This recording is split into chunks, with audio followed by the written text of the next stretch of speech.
Hi, everybody. This is Traylor with Komprise. Welcome to Data on the Move. And I am very happy to have with me today Benjamin Henry, who is our customer success architect here at Komprise. Hi, Benjamin. How are you doing? How's it going, Polly? Going well. Yourself? Good. So we're going to interview Ben today about his job role and some observations he has about working with customers and products in this particular role. It's a very unique role.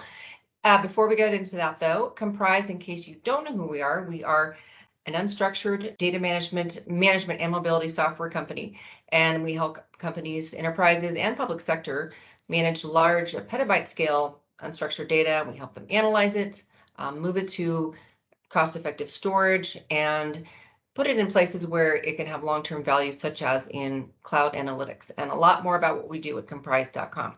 So let's get started. So Benjamin, tell me a little bit about how you came to Komprise, maybe a little bit about where you were before Komprise, and what it's like to be a customer success architect. Sure. No, thank you. So I've spent the last 17 plus years working in life sciences, many different areas of the company, anywhere from application development to database to data protection, disaster recovery. Been through a few situations, some hurricanes, natural disasters, and those processes, exercising those disaster recovery capabilities, which fast forward into unstructured data.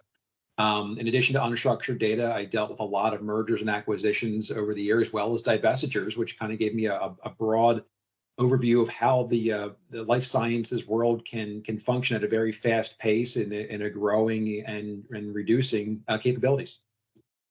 Awesome. Yeah, I mean, we're talking about big data volumes, for sure. Pharma is one of them. Life sciences, absolutely.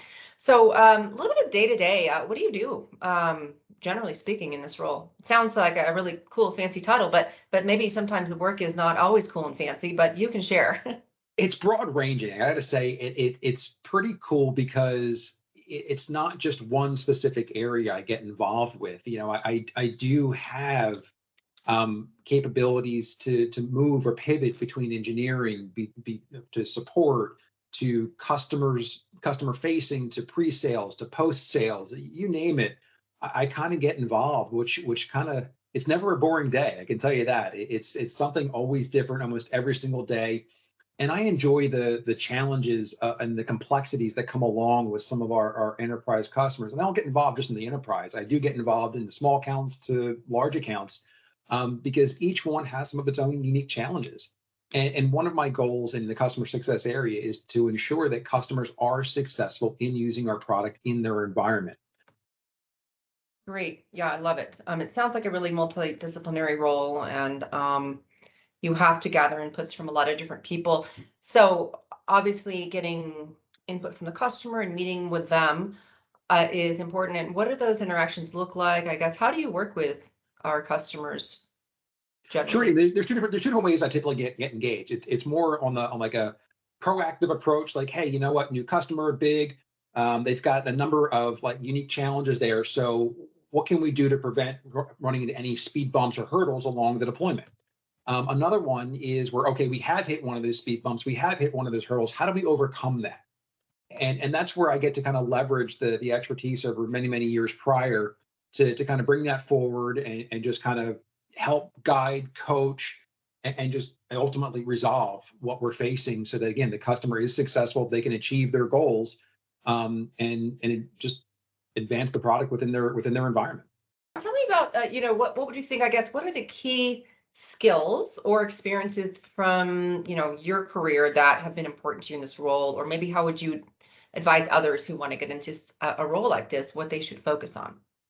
Yeah, I mean, so one of the things I can always say is networks. They're not going away.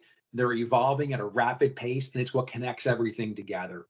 So I would say networking skills is a number one critical factor, where you don't have to be an expert, but you have to be able to interpret and understand and work with those teams efficiently to be effective in your career. Yeah, and we're talking hardware here, not your LinkedIn network. Right?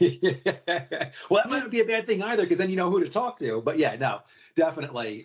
You want to understand the topology of your network, how things are connected, how data gets from point A to point B. It's the underpinnings to the way everything works today. It was great to talk to you, Benjamin. I really appreciate it. And thanks everybody for joining us today for Data on the Move. And again, if you want to learn more about us, komprise.com, unstructured data management and mobility to save money and generate a long-term value from your data. Thanks everybody and have a great afternoon. We'll see you next time.